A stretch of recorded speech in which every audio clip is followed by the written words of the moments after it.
But a lot has happened, and I feel like let's just remind some people of some things that happened this year because it's been a long year, it feels like, because Yeah.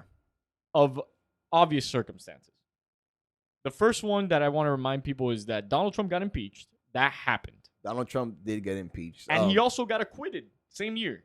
Same year. I mean, he was a wild boy. We can agree on that. This past year, or these past 4 years, he has been a wild boy. He's done a lot of things. So, I mean, the impeachment, it didn't surprise me. It didn't shock me. But, guys, that's something that happened this year that you probably just let slip your mind because so many other things have happened this year as well.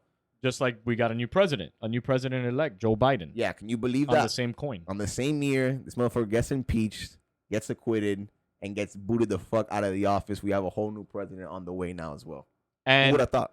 I just want to, like, I'm going to commit to this idea of no matter what negative, there's always some positive in it. Yeah. And I want to say this. No matter what happened the last 4 years that made you dislike or like Donald Trump, Yeah. here's the biggest takeaway. He made you care in some way about politics. That is true. We definitely have become more of a political nation since Trump has, like, come into office. He has forced that into a lot of people. I know he's definitely forced it out of me. Like, I've spent a lot more time, at least this past, like, year, I don't want to say glued, but having my ears pointed towards, like, what's happening. You know what I mean? What's happening with him. It's made you interested. Yeah, exactly. You know, some of the policies that he's doing it's weird. But he's definitely, we can definitely thank him for that. Yeah, and that could be a good thing, or it could be a bad thing. Yeah, that just depends on how you guys see it, and also it depends on how you react to things that maybe you cannot change. Yeah. Another thing that happened, Harvey Weinstein finally got his sentence for the misconduct and rape allegations, and of course the proven rape allegations that he committed. And that happened also this year. This is a thing that also happened. If you can believe that, dude, this I know I can't believe it. They finally got around to it. I almost don't even, because I know you looked this up before, like, the podcast and everything. I almost don't believe you. I'm gonna go and definitely make sure. Yeah, I checked the day after this because the fact that we were able to squeeze all this Harvey Weinstein shenanigans and fiasco into this year. You're telling me Harvey Weinstein went down this year? That's fucked, dude. That's so fucked. Because I have not really even given that too much thought. And it happened. And another thing about this whole Harvey Weinstein thing, this was going on for a while. This has been going on for some time, and a lot of women came out, and it finally got put to rest this year. So for a lot of people, that was closure, and for a lot of people... Huge closure, man. Huge. And... you know, hopefully Hollywood moves in a different direction now after so many. And Harvey was like the first, the real kingpin to fall in all of this. But I hope there's a different direction for Hollywood and definitely misconduct of women and all. I hope other women, if they have been abused, they come out more and more, because Hollywood has been. It looks like a laughing stock of like treating women like second-class citizens for a while. So I hope moving forward, you know, there's a change, and of course, more women, if they have been abused, they come out and they press charges on the right people. Yeah, I was definitely gonna say that, dude. I hope if this Harvey Weinstein situation showed anybody, to any woman, person that is in a situation of abuse at all, is that look how quote unquote powerful Harvey Weinstein everything was perceived to be, and this motherfucker went down. You know what I mean? Like don't feel like your voice won't be enough to do something about it or spark some change. Like, yeah, like look how long it took for them to finally get Harvey, but you know, justice was finally dealt. So, you know, like, allow this story to be some source of inspiration for you to want to speak out, you know, against your abuser. You know, don't let anybody put you in a fucked up situation. Like, no one deserves that. That's just not fair. It's fucked up. Yeah. Consensual, like, sex is, I think, one of the most important things of understanding moving forward for anybody that doesn't know what consensual sex is. They need to start understanding that for sure. And I think the one thing that I do want to say is, if you are a victim of trauma, if that is, you know, something that you've suffered through as far as being abused sexually, you're not just that situation. You're more than that. You're a human being. Yeah. So if you're still working through that and you're listening to this podcast, please seek help. Yeah. seek therapy. There is hope for you out there, and your story is not just that. You're more than that. So that also happened this year. Thankfully, Harvey Weinstein served his sentence. And then on a lighter note, Tiger King happened this year. This one I definitely haven't forgotten. I think can't. about this motherfucker Joe at least once a day. Once a day is too much. I'm lying. You guys caught me. I don't think about him once a day. I at least think about him once every 2 days. There, I'm not lying. Joe Exotic, bro, that guy was a fucking character. Not even just a character. This guy was a hoot. He was out here fucking playing with tigers I can't and then dealing with tigers in the bedroom. You know what I mean? Just doing all types of crazy. But you had to say that. I had to say it because he was all over the place. This guy, what was he doing? I don't think his ears fit another hoop, from what I recall. Joe Exotic, the name was perfect, and the fact that this came out this year specifically, I remember not watching this for a while. Yeah. Until my girlfriend of now, not my girlfriend at the time. Yeah. We were just talking at that point. I love how you got it like that, or had it like that. I love how you had it like that. You just said, not my girlfriend now, my girlfriend of the time. My boy does some things. He gets a little nasty, apparently. No. It's the same girl, Nicole. She put me onto it. But Nicole had actually told me, to watch it. I gave her some friction. And then I finally got around to it. You're just going to fuck up Nicole's game like that? What? You didn't just say her name like that and just like, what what about any other honeys Nicole had, She's fucked. She's fucked, right? She's screwed. Nicole, you're screwed. Nicole, you're screwed if you're listening to this episode. No, I love you, babe. But she had put me onto it. And I jumped on to watching Tiger King, and I was so hooked instantly.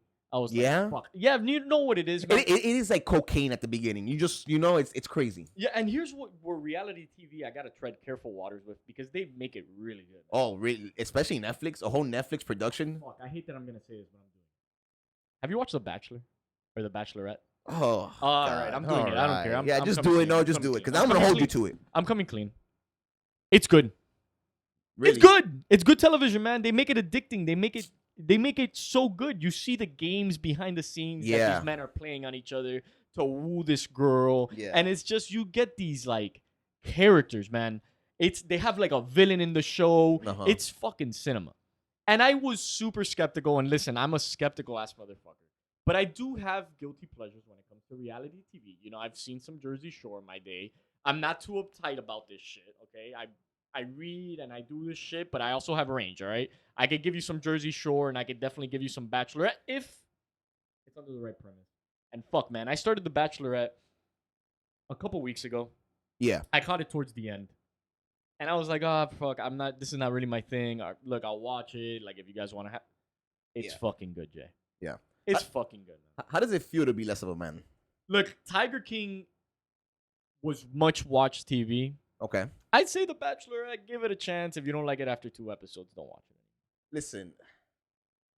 That's what I'm going to say. What do you want me to... Do you want me to lie to the people? I'm going to tell you something right now. I'm not going to take back, first off, that less of a man comment, right? But what I will tell you,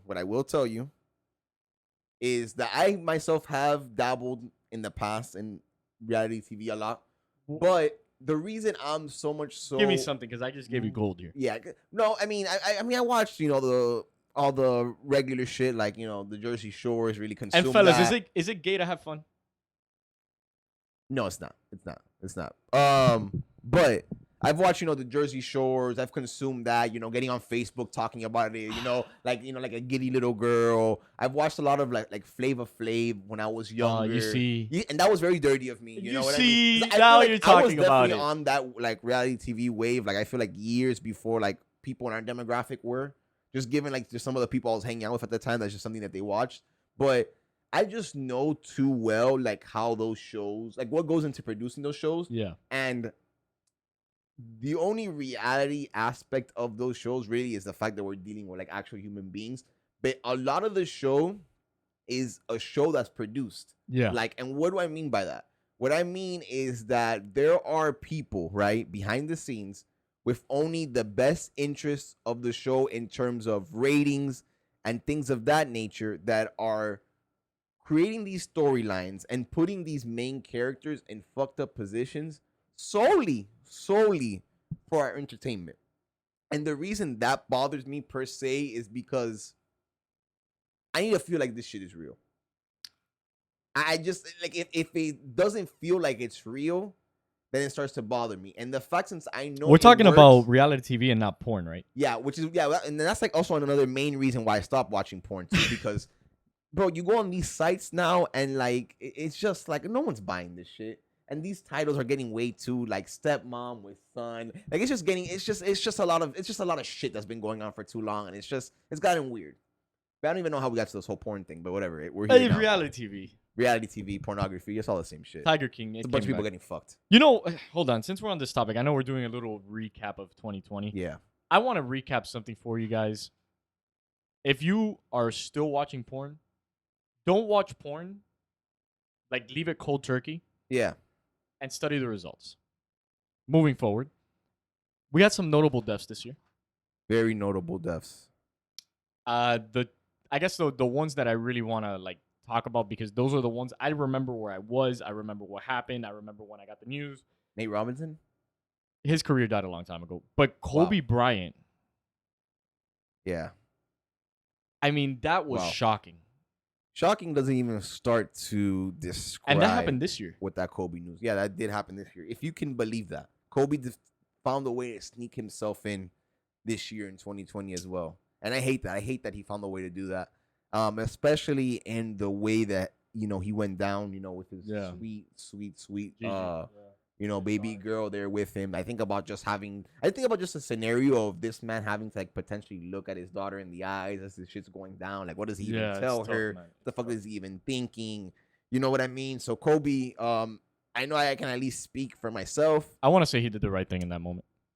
What do you mean? He probably whatever he had to do as a father, he probably did. Knowing Kobe, like he was the type of guy that would finish a game, finish practice, and still go home and play with his kids. Yeah, but even with that, like it's just fucked and dark to know that there's really nothing he could have done. Like, you know what I mean? Like anything that he could have, quote unquote, done good would have led with them, I guess, still being alive in some way. And unfortunately, that's just not an outcome that we were dealt with. But I know I definitely speak for myself when I say Kobe, man, like rest in peace. Thank you for everything. And to this day, you're still inspiring a lot of the youth and a lot of the kids, with your story, with your legacy, other people carrying it on for you. So thank you for that. Another death. This one was crazy because this one, we had no idea that this person was even going through radiation. Yeah. That was Chadwick Boseman. Black Panther died, and I remember we were actually going to do an episode on the podcast. Yeah. And I stopped because we were going over the material, and I was like, guys, Chadwick just died. Yep. And unfortunately, it was some of the saddest news I think that I received, as far as like, because I don't look up to celebrities, but there's a couple of like actors that you see them do a role, and you see him do a role so well, and he had done multiple roles so well, and he really embraced that character and that role that it was just like, fuck. It hurt. It stung. It stung bad. It stung really bad, especially when you see the public outpour and everything that happened after, and so many good and beautiful things to say about this one guy. It's just so outstanding, and especially since you hear like a lot of the stories within like his last year of life, all the charitable and good things that he did, and to find out that during that time he was fighting one of the worst things a human being can be battling on this planet, and that's cancer. You know what I mean? So Chad, thank you, man. You talk about being I never met him or anything, but just from others, right? Talk about being a stand-up guy, for real. And finally, more recently, Alex Trebek, the host of Jeopardy. Yep. This one was, for me, I've seen Jeopardy a couple times. I've watched actually Jeopardy more after Alex because I've been so interested in who he is and what he's done for the show. But, he actually got his degree in philosophy. Yeah. So he was actually someone that studied philosophy, and his death also all of a sudden super recent. This happened in November, but also something that happened this year that is just like, wow. A lot of notable people, and of course these are just some names out of the names that have died this year. But it's just shit. We've lost some people this year that have been like cultural phenomenons for a while. Yeah, have definitely. Yeah, exactly. Like you said, culture phenomenons, a part of the culture. Definitely have like kind of rocked and touched the people in some way, and kind of like how we said, these are just some of the notable deaths that happened. If whoever we couldn't get to or didn't name doesn't make their passing away any less impactful, we just wanted to just bring some perspective around to you in terms of like, all We've the also shit. talked about them on Yeah, on the we podcast. talked about the podcast, and just bring some perspective around like, man, so much shit is happening. It may feel like the end of the world a lot of the times, but we're still here, we're still rocking. And I think the best way to honor the dead is by living. Yep. The You best couldn't have way said that any better. the best way to honor those who have passed is by taking ownership Yep. over the life that you have. I think that's the most beautiful way to honor anyone that's passed. And whether that's close or far, like these celebrities, it's probably the best way to cope. Yeah. You gotta suffer, you gotta mourn, and then you gotta live. And also, speaking of like living, Yeah. a lot of living has happened this year as far as like sprouting up for protests and other things. Yep. As far as for racial inequality in the United States, A lot of activism. a lot of activism has been lit up, and I think that's also very important to note this year, that a lot of people who were not subjected to, because we haven't had major protests like this in a long time, Yeah. went out to the streets and protested for what they believed in. Whether you agree or disagree, it is still one of the most American things to be able to say, I have freedom of speech. Yep. And I will go and exercise my freedom of speech. Yes. And sir. I think that is something wonderful. And that is what separates us from a lot of different countries. And overall, that's what literally this country was founded on, which is protest. No, for sure. I mean, I hate myself the subjects that that started these protests and sprouted these protests, right? Like racial injustice and things of that nature, right? I don't know if this is something we're gonna be dealing with for the rest of our lives, but I just do love the fact that this year, more than what feels like other years in the past, has given people that spark of wanting to have their voice heard and known. Yeah, definitely. That we're not gonna stand for the bullshit, and there's no reason why we should have to stand for the bullshit. Yeah, I think this year has been that year that was kind of reminded, like, oh yeah, people will still go out and fight for what they believe in, which is great. Another thing that happened this year, unfortunately, was a lot of wildfires, man. Australia and California suffered from some of the worst wildfires that they've experienced in hundreds of years. Historic shit. Yeah. Historic. Hundreds and hundreds and hundreds of acres of land have been burned down to the ground. Think about that for a second.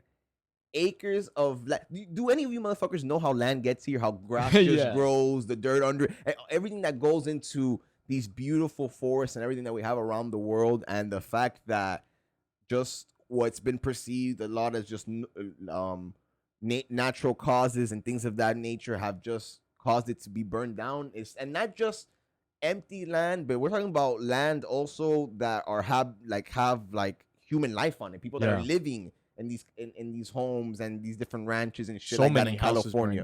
So many houses burned down. And the fucked up part is that a lot of these houses, it was like kind of like generational homes as well. It's been like homes that have been in like families for years and things of this nature. And it's just anytime someone loses their home to anything, it's fucked up. When it's just taken from you in such a manner where it's really like your home is burned down to the ground, it just doesn't feel right. It doesn't sit right with me. Which is why get insurance for your houses. Definitely. Get some fucking fire insurance. Get some insurance for your houses. And then secondly, especially if you're going to be playing that new Drake album coming out in the beginning of the year.